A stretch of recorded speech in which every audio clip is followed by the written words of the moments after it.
I always thought people were so cute when they have the little cheeks and they're like rosy, but mine are pretty plain. If I was gonna change one feature about my face, I would say that I would want fuller lips. I'm definitely a person that looks tired when I'm tired, and when people say that, I immediately am like, oh man. I'm starting to already get little crow's feet and stuff, which like my mom has, so yeah. I'm a forensic artist. I was trained at the FBI Academy in 1993 in composite art. Worked for the San Jose Police Department as the police artist from 1995 to 2011. We didn't really know what we were doing, so that was nerve-wracking for everyone. I showed up to a place I'd never been and walked into this big warehouse, and at the very end there was a guy with his back to me with a drafting board. I had a curtain separating me so that I don't see him. We'll begin.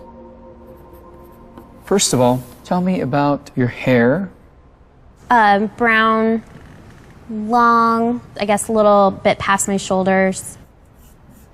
Your jaw. My mom told me I had a big jaw. Yeah, they're brown eyebrows, dark brown eyebrows. Okay. I didn't know what he was doing, but then I could tell after several questions that he was drawing me. Tell me about your chin. I guess I haven't really compared it to anyone else's chin, but especially when like I smile, I just feel like it kind of protrudes a little bit. What would be your most prominent feature? I kind of have a fat, rounder face. The older I've gotten, the more freckles I've gotten. You sort of realize, oh man, now I have to talk about myself and think about my looks. I'm 40, so I'm starting to get a little bit of the crow's feet thing going on. Once I get a sketch, I say thank you very much, and then they leave. I don't see them. I still didn't know. All I had been told before the sketch was to get friendly with this other woman, Chloe. Today I'm going to ask you some questions about a person you met earlier, and I'm going to ask you some general questions about their face. She was thin, so you could see her cheekbones. And her chin was a nice, thin chin.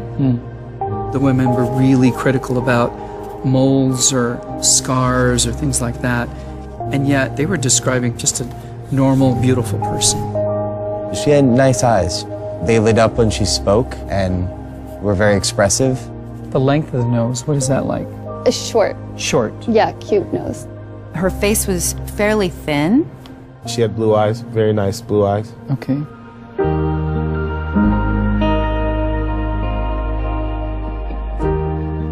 So here we are. So this is your self-described image? And then somebody else described you and I did this sketch.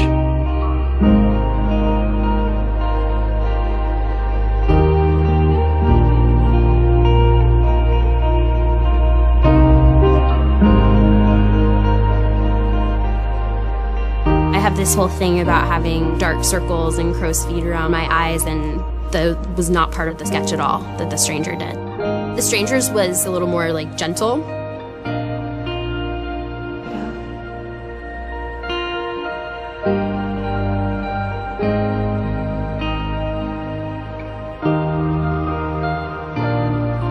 It's pretty different. Which is very strange.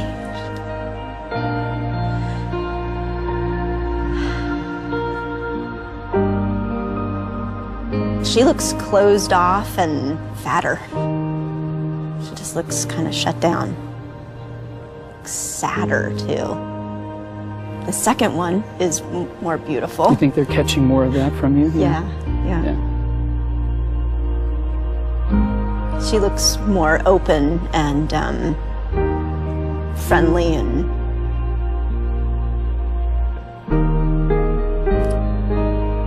happy.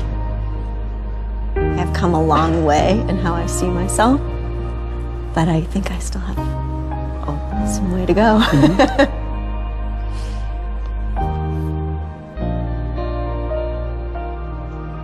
So that's.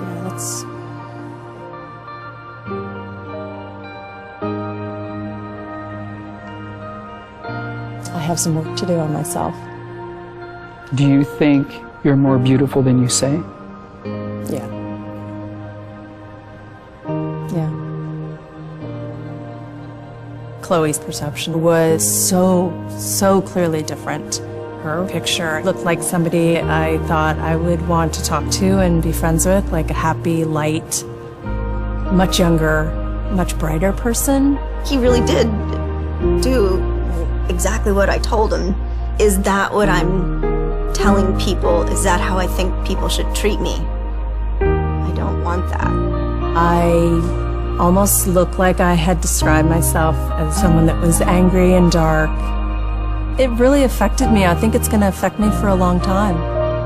It's troubling. I should be more grateful of my natural beauty.